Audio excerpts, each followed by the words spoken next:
உண்மையுள்ள மனுஷன் பரிபூர்ண ஆசீர்வாதங்களை பெறுவான். இதுதான் என்னுடைய செய்தியின் தலைப்பா இருக்குது. கண்களை மூடி நாம செபிப்போம். கிருபை நல்ல பிதாவே, உங்க நன்றியோடு துதிக்கிறோம். நல்ல வார்த்தைக்காய் நன்றியோடு துதிக்கிறோம், சோதரிக்கிறோம்.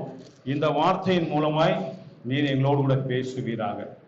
உம்முடைய வார்த்தை நவரை ஜனங்களுக்குள் கடந்து போகட்டும். பேசுகிற காரியங்களை விலங்குகளை கர்த்தருடைய ஆவியான உதவி செய்வீராக. பேசுகிற சத்தியத்துக்கு அடியேனே நான் உட்படுத்தி நான் ஜெபிக்கிறேன். இயேசுவின் நாமத்தில் ஜெபிக்கிறோம், ஜீவனோட நல்ல பிதாவே, ஆமென். உண்மையுள்ள மனுஷன் பரிபூரண ஆசீர்வாதங்களை பெறுவான் என்று நமக்கு வேதம் சொல்லுகிறது.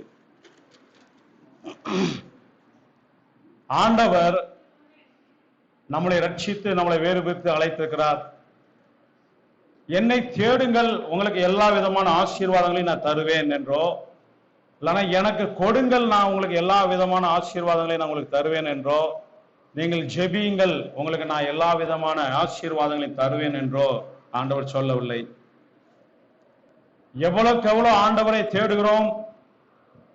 தேடுகிறோம், வேதத்தை வாசிக்கிறோம், ஆலயத்துக்கு கடந்து போகிறோம், நம்ம ஜெபிக்கிறோம், ஆண்டவருக்காய் கொடுக்கிறோம், எல்லாம் செய்கிறோம், எல்லாம் சரி.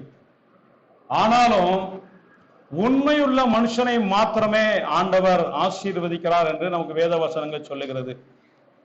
உண்மையாய் நம்ம அவர் சமூகத்தில் நடக்கும் போதுதான் ஆண்டவர் நம்மை ஆசீர்வதிக்கிறவராய் காணப்படுகிறார்.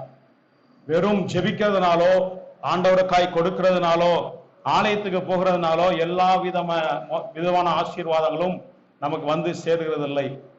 இன்னைக்கு அநேக தேவனுடைய பிள்ளைகள் குறை உள்ளவர்களாய் தான் வாழ்ந்து கொண்டிருக்கிறார்கள். பரிபூரண ஆசீர்வாதத்தோடு அவர்கள் வாழவில்லை. ஒரு குறைவுள்ள வாழ்க்கை, ஒரு போராட்டம் நிறைந்த வாழ்க்கை, ஒரு பலவீனமான வாழ்க்கை, ஒரு கஷ்டமான ஒரு வாழ்க்கையில தான் தேவனுடைய பிள்ளைகள் வாழ்ந்து கொண்டிருக்கிறார்கள். அது தேவனுடைய விருப்பம் அல்ல. தம்முடைய ஜனம் பரிபூரண ஆசீர்வாதத்தோடு வாழ வேண்டும் என்றுதான் ஆண்டவர் விரும்புகிறார். பரிபூரண ஆசீர்வாதம் என்பது அதுல ஆவிக்குரிய ஆசீர்வாதமும் சேரும், உலக பிரகாரமான ஆசீர்வாதமும் அதுல உள்ளடக்கியது தான். ஆனா ஆவிக்குரிய ஆசீர்வாதங்களும் சேர்ந்ததுதான் பரிபூரண ஆசீர்வாதம்.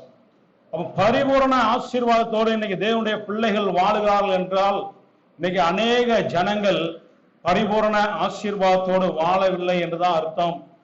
அப்படியானால் அவனுடைய வாழ்க்கையில அநேக இடத்துல உண்மை இல்லை, உண்மையாய் அவர்கள் தேவனுக்கு முன்பாய் உண்மையாய் வாழவில்லை. அதனால பரிபூரண ஆசீர்வாதத்தை அவங்க பெற்றுக்கொள்ள முடியவில்லை என்றுதான் அர்த்தமாகிறது. அப்போ ஒருவேளை அப்ப நான் உண்மையான மனுஷன் கிடையாதா, நான் உண்மையா இருக்கவில்லை என்று சொல்லி கூட நம்ம யோசிக்கலாம். உண்மையுள்ளவர்கள் தான் நாம், உண்மையாய் தான் நம்ம நடக்கிறோம். ஆனால் ஒரு காரியத்துல நம்ம உண்மை உள்ளவர்களா நடக்கிறோம், இன்னொரு காரியத்துல உண்மையாய் நடக்கிறதுல இருந்து நம்ம தவறி விடுகிறோம். அந்த ஒரு காரியத்தில் நம்ம உண்மையாய் நடக்கிறதை வைத்துக் கொண்டு நாம் எல்லா காரியத்திலும் நம்ம உண்மை உள்ளவர்களா இருக்கிறோம், நீதி உள்ளவர்களாய் நம்ம நடக்கிறோம் என்று தவறான எண்ணத்தோடு நடக்கிறபடினால்தான் நாம் உண்மையுள்ள மனுஷர்களாய் தேவனுக்கு முன்பாய் நம்ம நிற்க முடியாமல் போகிறது. பரிபூரண ஆசீர்வாதத்தை நம்ம பெற்றுக்கொள்ள முடியாமல் போகிறது. இந்த செய்தியை நான் தியானிக்கும் போது, எடுக்கும் போது, இந்த வார்த்தை கிடைத்த போது, இந்த உண்மையை குறித்து அநேகர் பேசியிருக்காங்களே, மறுபடியும் இதே செய்தியை பேச வேண்டுமா, இல்லைன்னா வேறு செய்தி எனக்கு ஆண்டவர் தந்தா நல்லா இருக்கும்னு சொல்லி நான் ஜெபித்தேன். வேறு செய்தி ஆண்டவர் எனக்கு தரல. இதை பேசும்படிதான் ஆண்டவர் எனக்கு இதயத்துல ஏவின. அப்படின்னால்தான் இந்த செய்தியை நான் திரும்ப தொடர்ந்து அதை எடுத்து கொண்டு வந்தேன். ஏன்னா இதை குறித்து கடந்த முறை வெள்ளிக்கிழமை உண்மையை குறித்து அவர் நம் பால் சிவன் அவர்கள் பேசினார்கள். நம்ம மத்தியில தொடர்ந்து இதை பத்தி பேசப்பட்டு வருகிறதே, நாமளும் இதை குறித்தே பேச வேண்டுமா என்று சொல்லி நான் ஜெபித்த போது ஆண்டவர் இதை குறித்து பேசும்படியாய் என்னுடைய உள்ளத்துல ஏவினார். அதனால்தான் இந்த செய்தியை இன்றைக்கு நான் பேசுகிறேன். பாருங்க, அநேக ஜனங்கள் வருத்தத்தோடும் பாரத்தோடும் துக்கத்தோடும் வியாதியோடும் கஷ்டத்தோடு தான் இன்னைக்கு வாழ்ந்து கொண்டிருக்கிறார்கள். ஆலயத்துக்கு போகிறார்கள், ஜெபிக்கிறார்கள், தேவனை தேடுகிறார்கள், ஆண்டவருக்கு கொடுக்கிறார்கள், எல்லாம் உண்மையாய் செய்கிறார்கள். ஆனாலும் இன்னும் அவங்களுடைய வாழ்க்கையில பரிபூரண ஆசீர்வாதத்தை தேவனுடைய பிள்ளைகள் பெற்று வாழ முடியவில்லை. குறை உள்ளவர்களாய் தான் இன்று வரைக்கும் வாழ்ந்து கொண்டிருக்கிறார்கள். போராட்டத்தோடு தான் வாழ்ந்து கொண்டிருக்கிறார்கள். ஏதோ ஒரு பகுதியில் நஷ்டத்தோடு தான் வாழ்ந்து கொண்டிருக்கிறார்கள். பலவீனத்தோடு தான் தேவ ஜனங்கள் வாழ்ந்து கொண்டிருக்கிறார்கள். ஆனா ஆண்டவர் நம்மை அதற்காக அழைக்கவில்லை. பலவீனத்தோடும் போராட்டத்தோடும் நாம் நஷ்டத்தோடும் வருத்தத்தோடும் புலம்பிக் கொண்டும் நாம் வாழ்வதற்காக தேவன் நம்மை அழைக்கவில்லை. பரிபூரண ஆசீர்வாதத்தோடு வாழ்வதற்காகவே தேவன் நம்மை அழைத்திருக்கிறார். பரிபூரண ஆசீர்வாதத்தோடு வாழ்ந்த தேவனுடைய மனுஷர்கள் நம்ம வேதத்துல எத்தனையோ பேர் நம்ம பார்க்கிறோம். நமக்கு எடுத்துக்காட்டாய் அநேக காரியங்களை நமக்கு ஆண்டவர் நமக்கு ஏற்கனவே எழுதி வைத்திருக்கிறார். நாம் அவர்களுடைய வாழ்க்கையை நாம் கவனிக்க தவறி விடுகிறோம். அதுதான் பிரச்சனையே. ஏதோ ஒரே ஒரு காரியத்துல மட்டும் நம்ம நீதியாய் நடந்து விட்டால் எல்லா காரியத்திலும் நான் நீதிமானாய் இருக்கிறேன் என்று அர்த்தம் அல்ல. ஒவ்வொரு விஷயத்திலும், ஒவ்வொரு காரியத்திலும், ஒவ்வொரு செயலிலும் நீதி விளங்கும்படி நம்ம நடக்கும் போது மாத்திரமே தேவனுக்கு முன்பாக நம்ம நீதிமான்களாய் உத்தமர்களாய் நம்ம இருக்க முடியும். அப்பொழுதுதான் பரிபூரணமான ஆசீர்வாதத்தை நம்ம பெற்றுக்கொள்ள முடியும். ஒரு காரியத்துல நான் நீதிமான், இன்னொரு காரியத்துல நான் நீதிமானா இராமல் இல்லைன்னா ஏதோ அட்ஜஸ்ட்மெண்ட் தவறு ஏதாவது செய்வேன், ஆனால் அது தேவனுக்கு முன்பாய் நம்மளை நீதிமானாய் நம்மளை நிறுத்த மாட்டாது. அதை தேவனுடைய பிள்ளைகள் அறிந்து கொள்வார்களானால் நாம் பரிபூரண ஆசீர்வாதத்தோடு நம்ம நிச்சயமாய் வாழ முடியும். பரிபூரண ஆசீர்வாதத்தோடு வாழ்ந்த அநேக பரிசுத்தவான்களில் ஒரே ஒரு பரிசுத்தவானை மாத்திரம் அவருடைய வாழ்க்கையை குறித்து நான் தியானிக்கலாம் என்று சொல்லி நான் எடுத்து வந்தேன். ஒரு காரியத்தை கூட நாம் வாசிக்கலாம். ரூத்தின் புத்தகம் 2வது அதிகாரம் 4வது வசனத்தை வாசிக்கலாம்.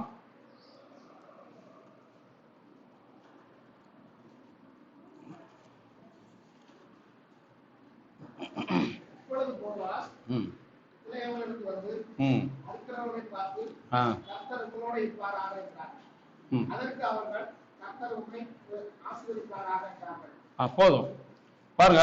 போவாஸ் என்ற ஒரு மனுஷனை குறித்து இந்த புத்தகத்தில், ரூத்தின் புத்தகத்தில் நம்ம பார்க்கிறோம். இந்த போவாஸ் என்ற மனுஷன் அவனுடைய வாழ்க்கையை பார்க்கும்போது ஒரு பரிபூரண ஒரு ஆசீர்வாதத்தோடு இந்த மனுஷன் வாழ்ந்தான் என்று அவனுடைய வாழ்க்கையை குறித்து நாம் பார்க்கிறோம். இந்த வசனத்துல வாசிக்கும் போது போவாஸ் பெத்லெஹேமில் இருந்து வந்து அறுப்பறுக்கிறவர்களை பார்த்து கர்த்தர் உங்களோட இருப்பாராக என்றான். அதற்கு அவர் கர்த்தர் உம்மை ஆசீர்வதிப்பாராக என்று சொல்லப்பட்டிருக்கிறது. பாருங்க, ஒரு போவாஸ் அவன் ஒரு நல்ல ஒரு செழிப்பான ஒரு குடும்பத்தை சார்ந்தவர். அவர் ஒரு நல்ல ஒரு வசதியான ஒரு மனுஷனாய் வாழ்ந்து வந்தார். அவருக்கு நல்ல செல்வ செழிப்பு எல்லாம் ஒரு சீமானாய் வாழ்ந்து வந்தார் என்று நாம பார்க்கிறோம். அவருக்கு எல்லாம் இருந்தது. அப்ப அந்த போவாஸ் அவர் ஊர்ல இருந்து அந்த வயல்வெளிக்கு கடந்து வந்து, வயல்வெளியிலே அறுப்பு நடந்து கொண்டிருக்கிறது. அநேக வேலைக்காரர்கள் அந்த அறுப்பு இருக்கிற வேலையை செய்து கொண்டிருக்கிறார்கள். இவர் கடந்து வந்து அதை பார்க்கும்படி வருகிறார். வந்த உடனே அந்த வேலைக்காரர்களை பார்த்து அவர் வாழ்த்துகிறதை நாம் பார்க்கிறோம். எந்த எஜமானும் தன்னுடைய வேலைக்காரனை வந்து வாழ்த்த மாட்டான். எந்த எஜமானும் தன்னுடைய வேலைக்காரன் செம்ம கூலி கொடுக்கிறோம் என்பதற்காக அவங்களை அடிமையாக தான் அவன் நடத்துவதற்கு அவன் பார்ப்பான். என்னுடைய கூலிக்கு இவர்கள் சரியாய் வேலை செய்கிறார்கள் என்றுதான் அவன் எதிர்பார்ப்பான ஒழிய எந்த எஜமானனும் வந்து தன்னுடைய வேலைக்காரனை வாழ்த்தவும் அவங்களை ஆசீர்வதிக்கவும் செய்ததா இதுவரைக்கும் நம்ம பார்த்ததே கிடையாது. இந்த இடத்துல போவாஸ் தன்னுடைய வேலைக்காரர்களை பார்த்து அவர் ஆசீர்வதிக்கிறார், அவர் வாழ்த்துகிறார் என்று நம்ம பார்க்கிறோம். இதுல இருந்து போவாசுடைய வாழ்க்கையில அவர் ஒரு ஆவில ஒரு எளிமையான ஒரு மனிதன் என்பதை நம்ம பார்க்க முடிகிறது. போவாஸ் ஆவில ஒரு எளிமையான ஒரு மனிதனாய், பணக்காரனாய் இருந்தால் எந்த விதமான பெருமையும் மேட்டிமையும் அவருக்கு இல்லாமல் ஒரு எளிமையான ஒரு சாதாரண ஒரு மனுஷனை போல வாழ்ந்து வந்தார் என்று நம்ம பார்க்கிறோம். நமக்கு மத்தேயு 5வது அதிகாரம் 3வது வசனத்தை சொல்லப்பட்டிருக்கிறது. ஆவில எளிமை உள்ளவர்கள் பாக்கியவான்கள், அவர்கள் பரலோக ராஜ்யத்துக்கு உரியவர்கள் என்று சொல்லப்பட்டிருக்கிறது. ஆவிலே எளிமையாய் யார் நாம் வாழ்கிறார்களோ அவரெல்லாம் பரலோக ராஜ்யத்துக்கு உரியவர்களாய் காணப்படுகிறார்கள். தேவனுக்கு முன்பாய் உகந்தவர்களாய், தேவனுக்கு முன்பாய் நீதிமான்களாய், தேவனுக்கு முன்பாய் உத்தமர்களாய் நம்ம வாழ முடியும். ஆவில எளிமை இல்லாமல் நாம் எவ்வளவுதான் தேவனை தேடினாலும், ஆண்டவருக்கு நம்ம கொடுத்தாலும், ஆலயத்துக்கு ஓடினாலும், ஆண்டவருக்காய் நம்ம எவ்வளவுதான் கொடுத்தாலும் அது கணக்கிலே வராது. ஆவிலே எளிமையான மனுஷர் மாத்திரம் பரலோக ராஜ்யத்துக்குரியவர்கள், அவர்கள் பரலோக ராஜ்யத்தை சுதந்திரிப்பார்கள் என்று சொல்லப்பட்டிருக்கிறது. இந்த போவாஸ் பாருங்க, சாதாரண ஒரு மனுஷனா இருந்து ஒரு செழிப்பான ஒரு மனுஷனா இருந்தாலும் அவன் ஒரு சாதாரண மனுஷனை போல அவருடைய வாழ்க்கை இருக்கிறது, நடந்து கொள்கிறான் என்று பார்க்கலாம்.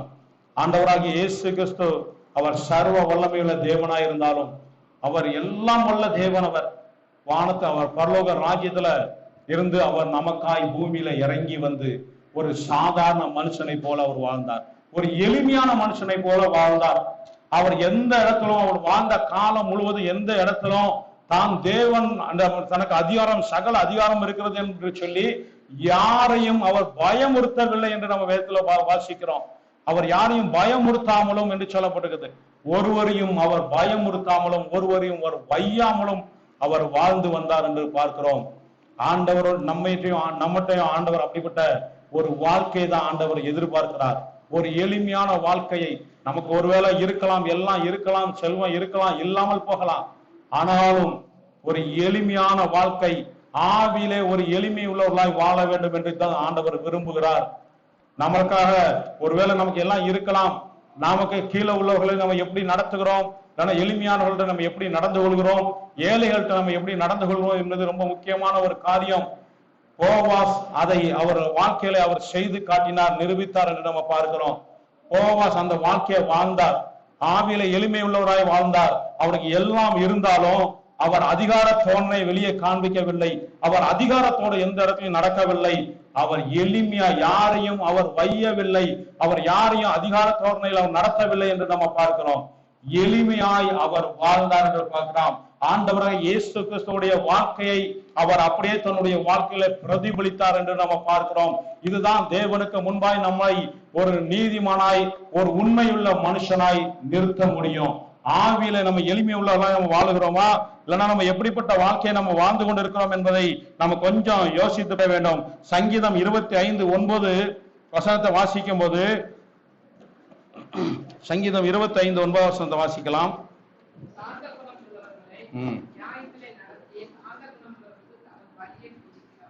சாந்த குணம் உள்ளவர்களை நியாயத்திலே நடத்தி தமது வழியை ஆண்டவர் போதிக்கிறார் என்று சொல்லப்பட்டிருக்கிறது. இந்த போவாசை ஆண்டவர், இவர் சாந்த குணம் உள்ளவர்களா இருந்தாலும் இவரை தேவனே இவரை நடத்தினார் என்று நம்ம பார்க்கிறோம். இந்த காரியத்துல பாருங்க, ரூத்தின் புத்தகம் 2வது அதிகாரம் 3வது வசனத்தை நம்ம வாசிக்கும் போது,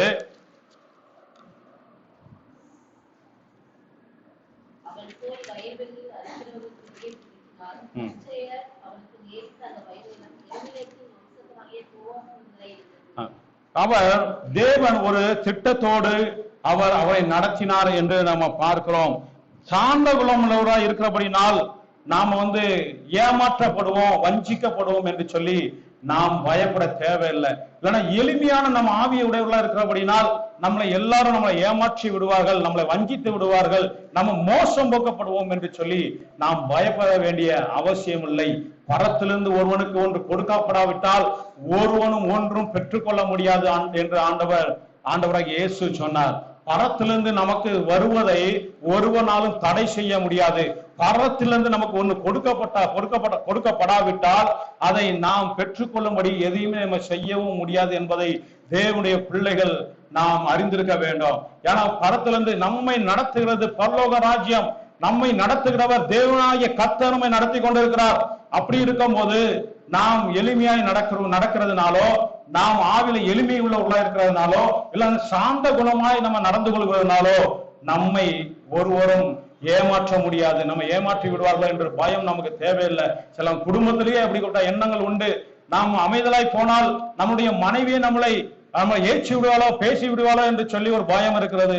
இல்லைன்னா மனைவிக்கு நம்ம அமைதலாய் போனால் நம்மளுடைய கணவரை நம்மளை ஏய்த்து விடுவாரோ என்று சொல்லி ஒரு பயம் இருக்கிறது. இதனால்தான் குடும்பங்களிலே விட்டு கொடுக்க முடியாத ஒரு போராட்டம், சண்டைகள், வாக்குவாதங்கள் உண்டாகிறது. காரணம் அதுதான்.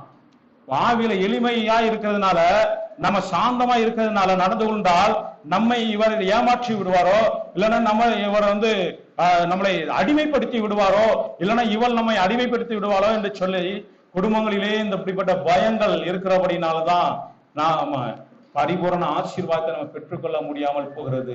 வாக்குவாதங்களும் சண்டைகளும் குடும்பங்கள்ல ஏற்படுவது உண்டு. ஆவியில எளிமையாய் நம்ம நடந்து கொள்வோமானால் கர்த்தர் நம்மேல் பிரியமாயிருப்பார். கர்த்தரே நம்மை நடத்துவார். இந்த போவாசை அவன் அமைதலா இருந்தான், சாந்த குணமுள்ளவனாய் எளிமையான ஒரு ஆவியை உடையவனாய் இருந்தான். கர்த்தரே அவனை நடத்தினார் என்று நம்ம பார்க்கிறோம். வாங்க இன்னும் 2வது காரியம், ரூத்தின் புத்தகம் 2வது அதிகாரம் 6வது வசனம்.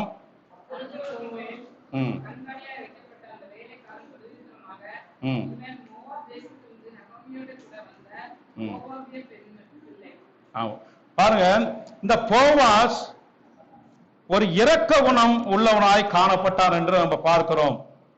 அவன் வயல்வெளியில இந்த வேலைக்காரர்களை அவன் வாழ்த்தின பிற்பாடு வயலை கண்காணித்துக் கொண்டிருக்கும் போது தன்னிட்ட வேலை செய்யாத ஒரு பெண் பிள்ளை வயலிலே நிற்கிறாளே என்று சொல்லி உடனே அவளை குறித்து அவர் விசாரிக்கிறார்.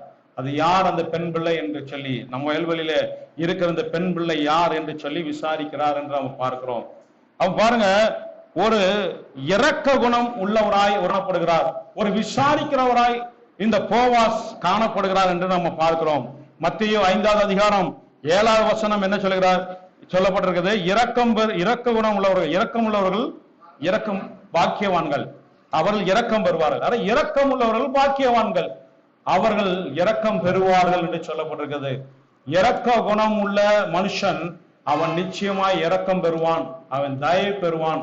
மனுஷனுடைய கண்களையும் தயவு பெறுவான், தேவனுடைய கண்களையும் அவன் தயவு பெறுவான். இந்த போவாஸ் ஒரு இரக்க குணம் உள்ளவனாய் காணப்பட்டார்.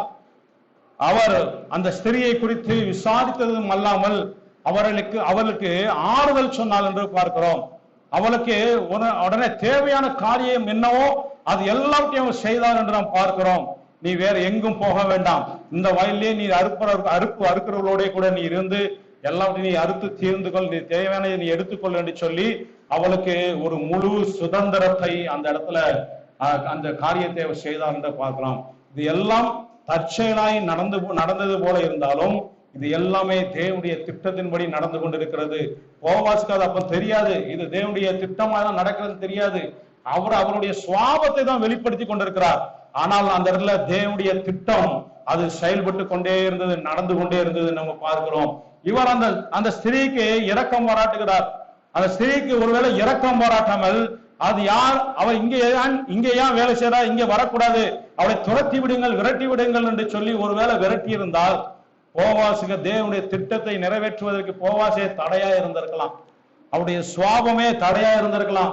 இன்னைக்கு அநேக கிறிஸ்தவருடைய சுவாபம் தேவன் ஆசீர்வதிப்பதற்கும் தேவன் நடத்துவதற்கும் தடையா இருக்கிறது. நான் கிறிஸ்தவர்களா இருந்து சொல்லிக் கொண்டாலும், நான் கர்த்தருடைய பிள்ளை என்று சொல்லிக் கொண்டாலும், அவருடைய சுவாபமும் அவங்களுடைய பழக்க வழக்கங்களும் அவங்களுடைய காரியங்களும் தேவனுடைய திட்டம் அவங்களுடைய வாழ்க்கையில நிறைவேறுவதற்கே தடையா இருந்து கொண்டிருக்கிறது. அவர்களை தடை செய்து கொண்டிருக்கிறார்கள், அவங்களுடைய சுவாபமே தடை செய்து கொண்டிருக்கிறது. ஆண்டவர் செய்ய முடியாதபடிக்கு, ஆசீர்வதிக்க முடியாதபடிக்கு. ஆனால் என்னை ஆண்டவர் ஆசீர்வதிக்கவில்லையே, என்ன தேவன் என்னைக்கு நான் எவ்வளவோ ஜெபிக்கிறேன் இன்னும் கேட்கவில்லையே என்று சொல்லி நாம் புலம்புகிறோம், ஏக்கங்கள் இருக்கிறது.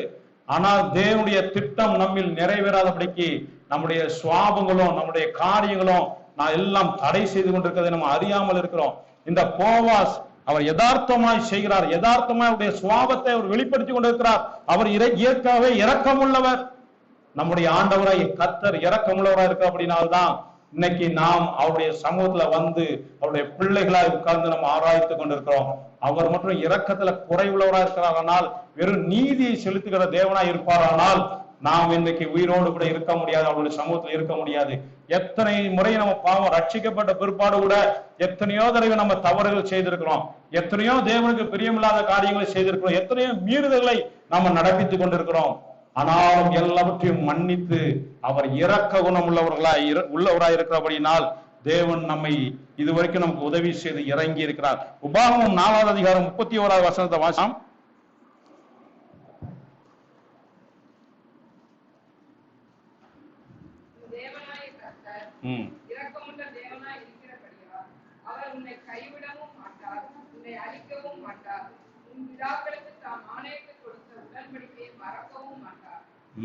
போதும் பாருங்க, உன் தேவனாகிய கர்த்தர் இரக்கமுள்ள தேவனா இருக்கிறபடினால் உன்னை கைவிடவும் மாட்டார், உன்னை அழிக்கவும் மாட்டார், உன் பிதாக்களுக்கு ஆணையிட்டு கொடுத்த உடன்படிக்கை மறக்கவும் மாட்டார் என்று சொல்லப்பட்டிருக்கிறது. இந்த இஸ்ரவேல் ஜனங்கள் எத்தனை முறையோ கர்த்தருக்கு விரோதமாய் பாவம் செய்தார்கள், முறுமுறுத்தார்கள், தேவனுக்கு கோபமூட்டினார்கள், கோபமூட்டுற அளவுக்கு நடந்து கொண்டார்கள் என்று பார்க்கிறோம். ஆனாலும் கர்த்தர் இரக்கமுள்ளவராய் இருந்தபடினால்தான் அந்த ஜனத்தை அழிக்காமல் அவர் தன்னுடைய கோபத்தை அநேக தரம் தன்னுடைய கோபத்தை மாற்றினார் என்று சொல்லி சங்கீதத்தில் நம்ம வாசிக்கிறோம். தன்னுடைய கோபத்திலிருந்து அவர் தன்னை மாற்றினார், விலகினார் என்று நம்ம பார்க்கிறோம். தேவன் வெறும் கோபம் உள்ளவராக இருப்பாரானால், நீதியை செலுத்துகிறவராக இருப்பாரானால் நாம் அவருடைய சமூகத்தில் இருக்க முடியாது. தேவன் இரக்கம் உள்ளவரா இருக்கிறார். ஒரு வசனம் சொல்லுகிறது புலம்பல இரக்கம், அவருடைய இரக்கம் புலம்பல் 3:22 சொல்லுகிறது அவருடைய இரக்கங்களுக்கு முடிவில்லை என்று சொல்லப்பட்டிருக்கிறது. அவர் இரக்கங்களுக்கு முடிவே இல்லாதபடினால்தான் நாம் அவருடைய சமூகத்துல நாம் உயிரோடு கூட இருக்க முடிகிறது. அவ்வளவு பயங்கரமான தேவன், சர்வ வல்லவர், அவ்வளவு மகிமையான தேவன், பரிசுத்தமுள்ள தேவன் அவர். அப்படிப்பட்ட அந்த தேவனுக்கு முன்பாய் அற்பமாய் இருக்கிற, பாவமாய் இருக்கிற நாம் அவருடைய சமூகத்துல வந்து நீதிமானாக்கப்பட்டு உளையான சேற்றில் வாழ்ந்த நாம் அவர் நீதிமானாக்கப்பட்டவர்களாய் அவருடைய சமூகத்துல வந்து இருக்கிறோமானால், அவருடைய பிள்ளைகளா இருக்கிறோமானால், அவரால் ஆசீர்வதிக்கப்பட்ட ஒரு ஜனமாய் நம்ம இருக்கிறோமானால், அது அவருடைய இரக்கம். தேவன் இரக்கம் உள்ளவராய் இருக்கிறபடினால் நாமும் இரக்கம் உள்ளவர்களாய் நடந்து கொள்ள வேண்டும் என்று சொல்லி நாம் ஆண்டவர் விரும்புகிறார். அதனால்தான் அந்த இடத்துல போவாஸ் அவன் இரக்கம் உள்ளவனாய் காணப்பட்டான். அவன் இரக்கம் உள்ளவனாய் காணப்பட்டபடியினால் அவன் தன்னுடைய அந்த சுவாபத்தை வெளிப்படுத்தின போது அந்த இடத்துல தேவனுடைய நடத்துதல், தேவனுடைய கிரியை வெளிப்பட்டது, தேவனுடைய நீதி அங்க செய்ய முடிந்தது என்று நம்ம பார்க்கிறோம். இன்னொரு பாருங்க, ஒரு வசனத்தை கூட வாசிக்கலாம். யாக்கோபு 2வது அதிகாரம் 13வது வசனத்தை வாசிக்கலாம்.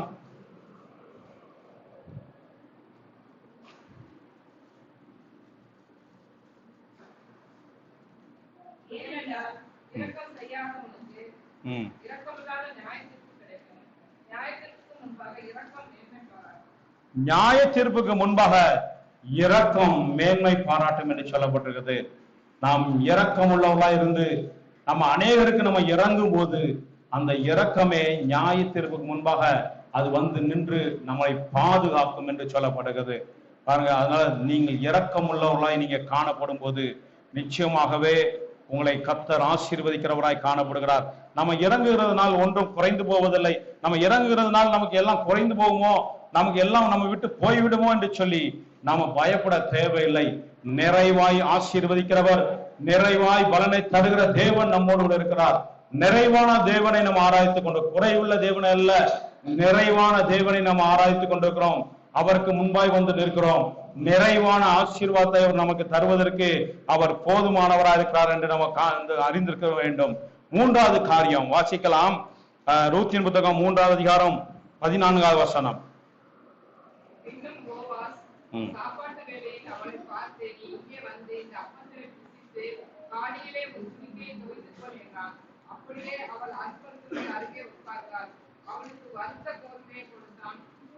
அவள் 3:14 இருக்குது.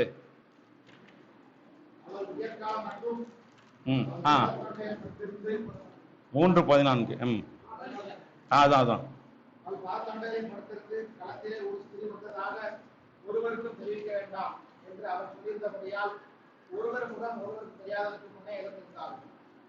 போவாஸ் தன்னுடைய பரிசுத்தத்தை எந்த இடத்துல அவர் விட்டு கொடுக்கவில்லை. தன்னுடைய பரிசுத்தத்தை அவர் காத்து கொள்கிறவராய் அவர் காணப்பட்டார் என்று நாம் பார்க்கிறோம். பாருங்க, இந்த ஸ்திரீ ரூத் அவருடைய மாமியாகிய நகோமியின் ஒரு ஆலோசனைப்படி அவள் போய் போவாஸ் படுத்திருக்கிற இடத்துல அவள் தன்னுடைய போர்வையை நீக்கி அவனுடைய கால் அடியிலே அவள் படுத்திருந்தாள் என்று நாம் பார்க்கிறோம். ராத்திரி முழுவதும் அவள் அந்த இடத்துல அவனோடு கூட அந்த இடத்துல அவன் பாதப்படியில அவள் படுத்திருந்தாள் என்று நம்ம பார்க்கிறோம். ஆனாலும் போவாஸ் தன்னுடைய நீதியோ தன்னுடைய பரிசுத்தையோ எந்த இடத்துலையும் அவர் தவறவில்லை. ஏன்னா அவருடைய இருதயத்துல எந்த இச்சையும் எந்த தவறான எண்ணமும் நோக்கமும் இராதபடினால் அவர் தன்னுடைய பரிசுத்தத்தை அந்த இடத்துல காத்து கொள்ள முடிந்தது. இருதயத்துல நமக்கு வந்து ஒரு எந்த விதமான இச்சையும் இல்லாமல் ஒரு தவறான எண்ணமும் இல்லாமல் இருப்போமானால் நம்ம எந்த இடத்துல நம்மளுடைய பரிசுத்தத்தை நம்ம காத்து கொள்ள முடியும். ஒரு வசனம் கூட வாசித்தரலாம். மத்தேயு 5வது அதிகாரம் 8வது வசனம். இருதயத்தில் சுத்தம் உள்ளவர்கள் பாக்கியவான்கள், அவர்கள் தேவனை தரிசிப்பார்கள் என்று சொல்லப்படுகிறது. இருதயத்துல சுத்தம் உள்ளவர்கள் பாக்கியவான்கள், அவர்கள் தேவனை தரிசிப்பார்கள். இருதயத்தில் நமக்கு சுத்தம் இருக்குமானால் பாவம் நம்மை மேற்கொள்ள முடியாது. இருதயத்துல இச்சை இல்லாமல் இருக்குமானால் பாவம் நம்மை மேற்கொள்ள முடியாது. இந்த போவாசுக்கு எந்த விதமான இச்சையோ அவருக்கு எந்த விதமான தவறான நோக்கமோ அவருடைய சுவாபத்திலே ஆரம்பத்திலிருந்தே கிடையாது. அதனால்தான் அந்த மோவாபிய ஸ்திரீ அவள் பாதத்துல போய் படுத்திருந்த போதும் அவர் தன்னுடைய பரிசுத்தத்தை தன்னுடைய நீதியை அவர் காத்து அவர் நடந்து கொண்டார் என்று நம்ம பார்க்கிறோம். எல்லாத்தையும் அவர் நேர்த்தியாய் அவருடைய அந்த வாழ்க்கை சின்ன காரியம்தான். அதை வாசித்து பார்க்கும்போது அவர் அப்படியே ஆண்டவர் சொன்ன அந்த தேவனுடைய சுவாபத்தை அப்படியே பிரதிபலிக்கிறவராய் வெளிப்படுத்துகிறவராய் அவர் காணப்பட்டார் என்று நம்ம பார்க்கிறோம். பாருங்க, தன்னுடைய பரிசுத்தத்துல உண்மை உள்ளவராய் இருந்தார் என்று நம்ம பார்க்கிறோம். போவாசுடைய இருதயம் சுத்தமாய் இருந்தது. யோசேப்புடைய இருதயமும் சுத்தமாய் இருந்தபடினால் அவனுக்குள் எந்த இச்சையும் இராதபடினால் பாவம் அவனை நெருங்கி வந்த போது அவன் அதை விட்டு உதறி ஓடிவிட்டான் என்று நாம் பார்க்கிறோம். அவன் அந்த பாவத்திற்கும் அந்த இச்சைக்கும் இணங்காமல் தன்னுடைய தேவனுக்கு முன்பாய் தன்னை நீதிமானாய் அவன் நிறுத்தி கொண்டான் என்று நம்ம பார்க்கிறோம். இருதயத்துல நமக்கு இச்சைகள் ஏதாவது இருக்குமானால் பாவம் நம்மை மேற்கொள்ள முடியும். ஆனா இந்த பரிசுத்தவான்களுக்கு அவங்களுக்கு எந்த விதமான தவறான நோக்கமும் எண்ணமும் அவங்க இதயத்துல கொஞ்சம் கூட இல்லாதபடினால் அந்த சூழ்நிலை எவ்வளவு பயங்கரமான சூழ்நிலை வந்த போது கூட அவர்கள் அதை லகுவாய் ரொம்ப எளிதாய் அந்த சூழ்நிலை மேற்கொண்டார்கள். பாவத்துக்கு உடன்படாமல் தப்பித்துக் கொண்டார்கள். பாவம் அவர்களை மேற்கொள்ள முடியவில்லை என்று நம்ம சொல்லி பார்க்கிறோம். ஆனால் இது ஒரு காரியத்தை பாருங்க, 2 சாமுவேல் 11 அதிகாரம் 2வது வசனம்.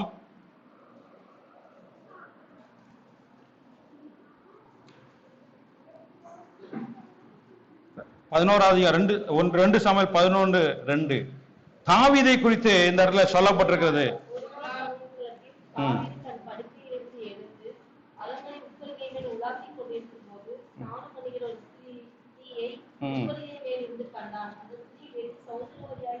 போதும்.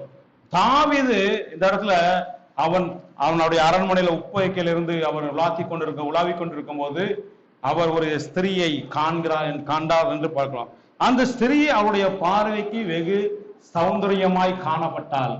ஏன்னா தாவீது ஒரு நீதிமான் தான், தேவனுக்கு பிரியமான ஒரு மனுஷன் தான், எல்லாம் அவர் சரியாய் செய்தார். ஆனாலும் அவருடைய இருதயத்துல ஒரு சின்ன காரியம், ஒரு இச்சை இருந்தபடினால் ஒரு ஸ்திரியை அவர் தவறான கண்ணோட்டத்துல இந்த இடத்துல பார்த்தார் என்று நம்ம பார்க்கிறோம். அதனால பாவம் செய்வதற்கு சூழ்நிலை ஏற்பட்டது. பாவம் செய்து துணிகரம் கொண்டு அந்த பாவத்தையும் அவர் செய்தார் என்று நாம பார்க்கிறோம்.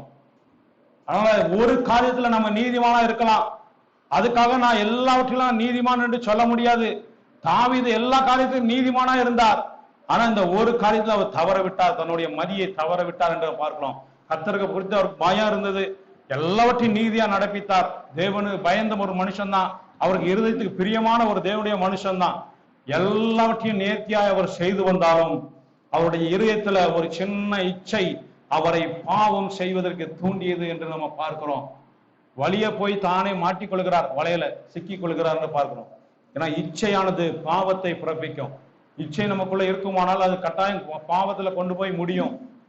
ஆனா அந்த போவாசோ அவருக்கு பாருங்க, அவர் சூழ்நிலை ஒரு அழகான ஒரு ஸ்திரீ தன்னுடைய பாதத்தண்டை முழுவதும் படுத்திருக்கிறார். ஆனால் அவருடைய இருதயத்துல எந்த விதமான பாவ எண்ணமோ இச்சையோ இல்லாதபடியினால் அவர் எந்த விதமான தவறையும் செய்யாமல் தன்னுடைய பரிசுத்தத்தை காத்துக்கொண்டு நீதியாய் நடந்து கொண்டார் என்று நம்ம பார்க்கிறோம். தேவனுடைய பிள்ளைகள் நமக்கு இச்சை இருக்குமானால் அது நமக்கு நிச்சயமாய் பாவம் செய்வதற்கு தூண்டுகிறதாய் காணப்படும். நம்ம பரிசுத்தத்தை காத்துக் கொள்வதற்கு எந்த இடத்துல நம்ம விட்டு கொடுக்க கூடாது. நம்முடைய இருதயம் சுத்தமாக இருக்கும் போது, இருதயம் சுத்தமுள்ளவர்கள் பாக்கியவான்கள், அவர்கள் தேவனை தரிசிப்பார்கள் என்று சொல்லப்பட்டிருக்கிறது. ஏன்னா சுத்த இருதயத்தோடு இருக்கும் போதுதான் நாம தேவனை தரிசிக்க முடியும். பாவம் இருக்கிற இடத்துல தேவன் பிரவேசிக்க முடியாது, வர முடியாது. நம்ம இருதயத்துல பாவம் ஆட்கொள்ளுமானால் அந்த இடத்துல ஆண்டவர் பிரவேசிக்க முடியாது. நம்ம சுத்தமுள்ள இருதயம் உள்ளவர்களாய் நம்மளை காத்துக் கொள்ளும் போது தேவன் நம்மை ஆசீர்வதிக்கிறவர்களாய் காணப்படுகிறார். தேவன் நம்மை ஆசீர்வதிப்பதற்கு அவர் உண்மை உள்ளவராக இருக்கிறார் என்று நம்ம பார்க்கிறோம். ஒரு வசனம் கூட வாசிக்கலாம். 2 கொரிந்தியர் 8வது அதிகாரம் 21வது வசனம். மனுஷருக்கு முன்பாக மாத்திரமல்ல, கர்த்தருக்கு முன்பாக மாத்திரமல்ல, மனுஷருக்கு முன்பாகவும் யோக்கியமானவளை செய்ய நாடுகிறோம். இன்றைக்கு அநேக தேவனுடைய பிள்ளைகள் செய்கிற தவறு என்ன தெரியுமா?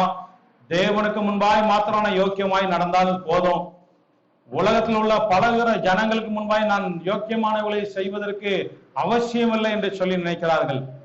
தேவனுக்கு முன்பாக நம்ம எந்த அளவுக்கு யோக்கியமாய் நம்ம நடக்க வேண்டும் என்று சொல்லி விரும்புகிறோமோ நடக்கிறோமோ, அது போல நமக்கு முன்பாக இருக்கிற நம்மோடு கூட பழகுற நம்ம காண்கிற ஜனங்களுக்கு முன்பாகவும் யோக்கியமானவர்களாய் நாம் நடப்பது மிகவும் அவசியமா இருக்கிறது. அதெல்லாம் தேவன் பிரியப்படுகிறார். இந்த இடத்துல பவுல் அப்போஸ்தலன் சொல்லுகிறார், நான் தேவனுக்கு முன்பாக மட்டும் மாத்திரமல்ல மனுஷருக்கு முன்பாகவும் யோக்கியமானவர்களை செய்வதற்கு நான் ஆடுகிறேன் என்று சொல்லுகிறார். அவர் பிரயாசப்படுகிறேன் என்று சொல்லுகிறார். தேவனுக்கு முன்பாகவும் நம்ம உண்மையா இருக்க வேண்டும்.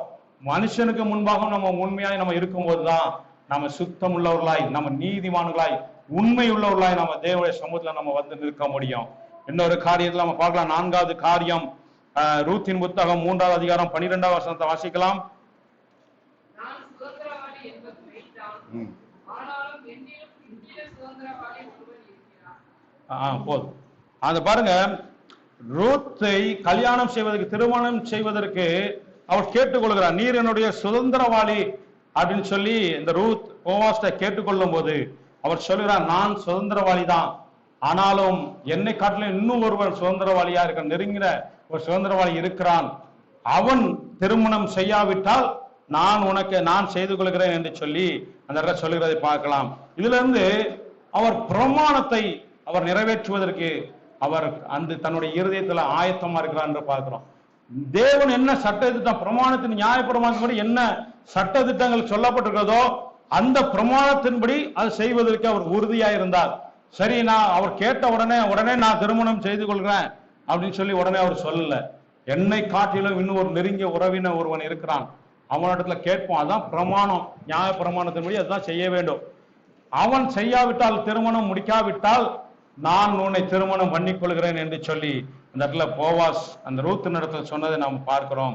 தேவனுடைய நீதியை நிறைவேற்றுவதற்கு மிகவும் அவசியமா இருக்கிறது.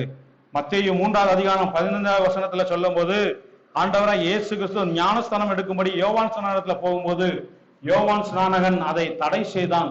அதை எடுக்கக்கூடாது, வேண்டாம், அது நான் உம்மிடத்துல இருக்க, நீர் இடத்துல எடுக்கலாமா என்று சொல்லி அவன் தடை செய்த போது ஆண்டவராய் இயேசு சொல்றாய், இப்படி வாசிங்க.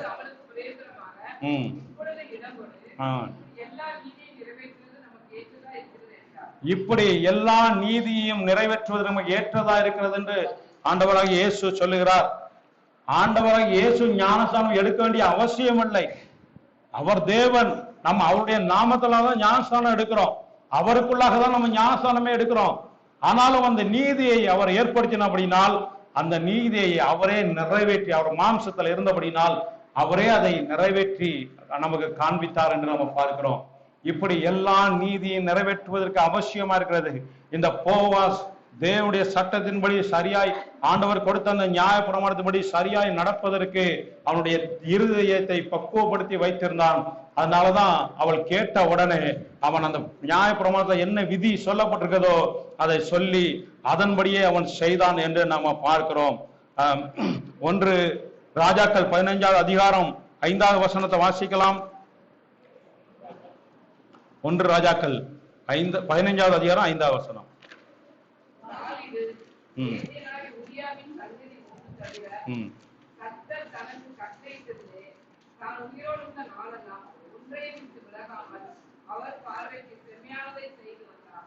தாவீது கர்த்தர் கட்டளையிட்ட எல்லாவற்றிலும் ஒன்றையும் விட்டு விலகாமல் எல்லாவற்றையும் செய்து வந்தார் என்று சொல்லி ஆண்டவர் தாவீதை குறித்து அந்த இடத்துல ஒரு சாட்சி கொடுக்கிறார்.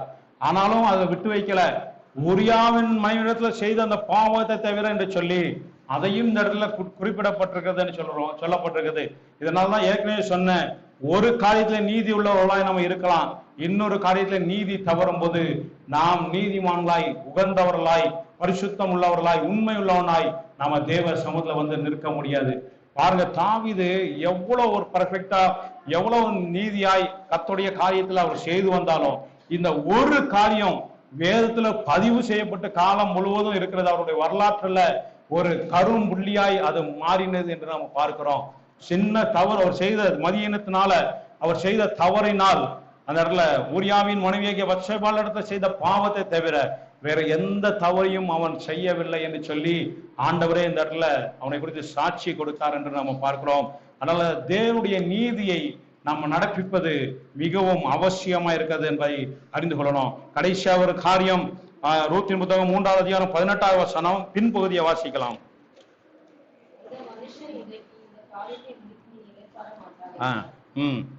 அந்த மனுஷன் இன்றைக்கு இந்த காரியத்தை முடிக்கும் முன் இளைப்பாற மாட்டான் என்றார்.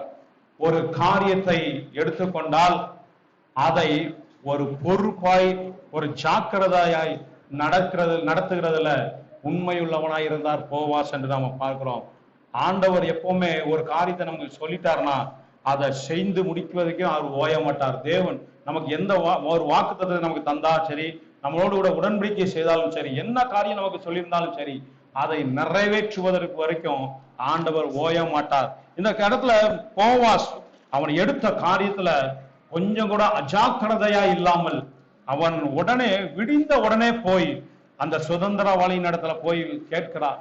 இந்த மாதிரி இவளுடைய காரியத்தை நீ மீட்டுக்கொள்ள வேண்டும், ரூத்தை நீ மீட்டுக்கொள்ள வேண்டும், நீ திருமணம் செய்ய வேண்டும் என்று சொல்லி உடனடியாய் அந்த காரியத்தை அவர் செய்தார் என்று நாம் பார்க்கிறோம். அவன் ஏற்றுக்கொள்ளவில்லை என்ற உடனே தான் ஏற்றுக்கொள்கிறேன் என்று சொல்லி அவர் அந்த இடத்துல செய்தார் என்று அந்த தன்னை அர்ப்பணித்தார் என்று நாம் பார்க்கிறோம். எடுத்த காரியத்துல எந்த காரியமா இருந்தாலும் சரி, இல்லைன்னா தேவனுக்கு முன்பாக நம்ம ஏதாவது ஒரு காரியத்தை நம்ம பொருத்தனை பண்ணிருக்கலாம்.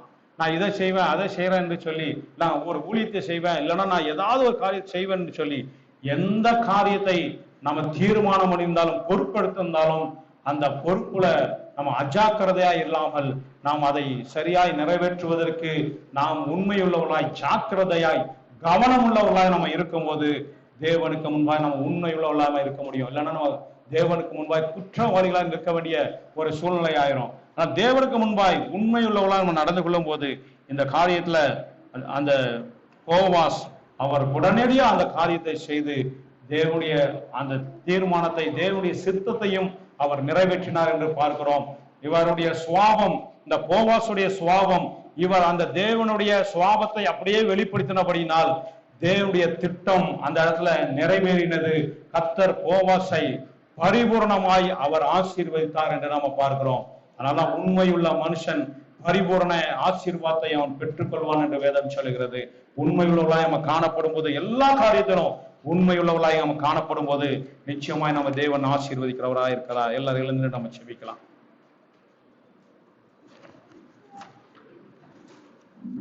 உண்மையுள்ள மனுஷன் பரிபூர்ண ஆசீர்வாதத்தை பெற்றுக்கொள்வான். நாம் உண்மையுள்ளவர்கள் தான், நம்ம நீதிமான் தான்.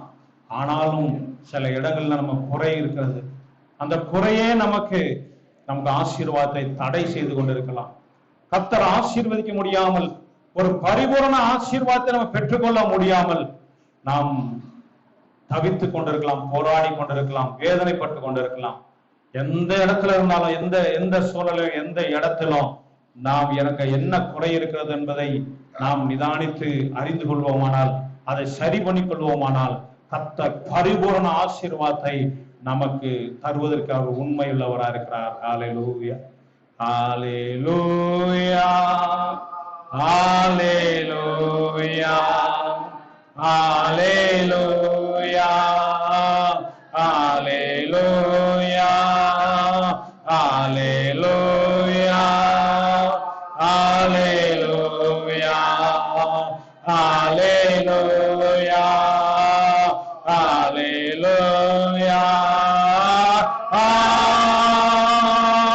ஹல்லேலூயா, ஹல்லேலூயா, ஹல்லேலூயா,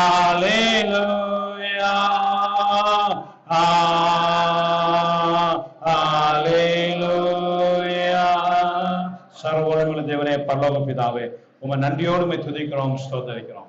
நாங்கள் உண்மையுள்ள மனுஷராய் உங்களுடைய சமூகத்தில் காணப்பட நீர் எங்களுக்கென்று நியமித்து வைத்திருக்கிற எல்லா நன்மைகளையும் ஆசீர்வாதத்தையும் வாக்குத்தத்தங்களையும் நாங்கள் சுதந்திரித்துக் கொள்ளத்தக்கதான ஒரு மனுஷனாய் எங்களை குறைகளை நீக்கி நீர் ஆண்டவரே பரிபூர்ண ஒரு மனுஷனாய் எங்களை மாற்றும்படியா நாங்கள் செபிக்கிறோம். ஒரு பூரண புருஷர்களாய் எங்களை மாற்றும்படியா நாங்கள் செபிக்கிறோம். ஆண்டவரை நீர் நியமித்து வைத்திருக்கிற, நீர் வாக்குத்தத்தம் பண்ணியிருக்கிற எந்த விதமான நன்மையும் குறைபடாதபடிக்கு இவைகளை தந்தருள்வீராக. கர்த்தரை தேடுவதற்கோ ஒரு நன்மை குறைபடாது என்று சொன்ன வார்த்தையின்படி எல்லா நன்மையினால் நிரப்ப முடியாது ஜெபிக்கிறோம். உங்களுடைய கரத்தங்களை தாழ்த்தி அர்ப்பணிக்கிறோம். இயேசுவின் நாமத்தில் ஜெபிக்கிறோம் ஜீவனுள்ள நல்ல பிதாவே. ஆமென்.